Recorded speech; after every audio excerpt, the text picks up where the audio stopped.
श्री कृष्ण कहते हैं, मनुष्य का जीवन केवल उसके कर्मों पर चलता है। जैसा कर्म होता है वैसा जीवन होता है। आइए इसी विषय पर एक कहानी सुनते हैं।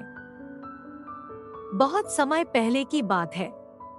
शहर से दूर गांव में एक दुकानदार था जो अपने ही गांव के एक व्यक्ति से रोजाना 1 किलो मक्खन खरीदा करता था। वो दुकानदार कई सालों से उस व्यक्ति से मक्खन की खरीदारी कर रहा था। एक दिन उस दुकानदार ने सोचा कि मैं रोज इस व्यक्ति से मक्खन खरीदता हूँ, लेकिन मैंने बहुत समय से इसके मक्खन का वजन तोलकर नहीं देखा। कल चेक करके देखूंगा कि ये मुझे मक्खन 1 किलो से कम तो नहीं देता।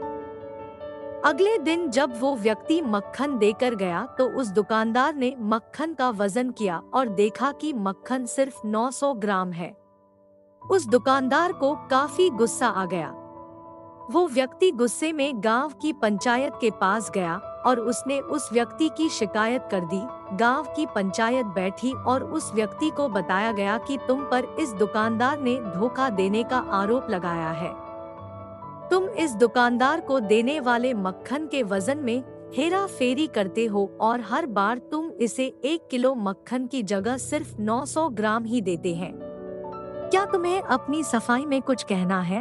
वो व्यक्ति बोला, सरपंच जी, मैं तो एक गरीब आदमी हूँ, मेरे पास वजन तोलने के लिए सही माप नहीं है। मैं रोज इस दुकानदार से अपने लिए 1 किलो गेहूं खरीदता और अगले दिन उसी गेहूं को तराजू के एक तरफ रखकर इस दुकानदार के लिए मक्खन तोलता हूँ। अब आपको जो भी पूछना है इस दुकानदार से पूछे। पंचायत में बैठे सभी लोगों को पूरी सच्चाई समझ आ गई और उन्होंने उस दुकानदार को गांव से बाहर करवा दिया।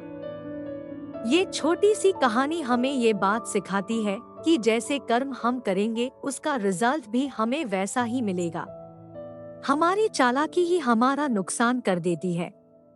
हम जो भी दूसरों को देते हैं या दूसरों के साथ जैसा भी व्यवहार करते हैं वो कभी ना कभी लौटकर हमारे पास ही आता है। किसी के लिए अच्छा करोगे तो आपके साथ भी अच्छा ही होगा। उसी तरह किसी का बुरा सोचोगे और बुरा करोगे तो आपके साथ भी बुरा ही होगा। जैसे दुकानदार को अपनी ही चालाकी से नुकसान झेलना पड़ा, उसी तरह हमें भी अपने कर्मों की वजह से कभी ना कभी नुकसान झेलना ही पड़ता है। दूसरों से साथ बुरा करके हमें 1, 2 या 10 बार बच सकते हैं, लेकिन एक ना एक दिन उसका परिणाम हमें भुगतना ही पड़ता है।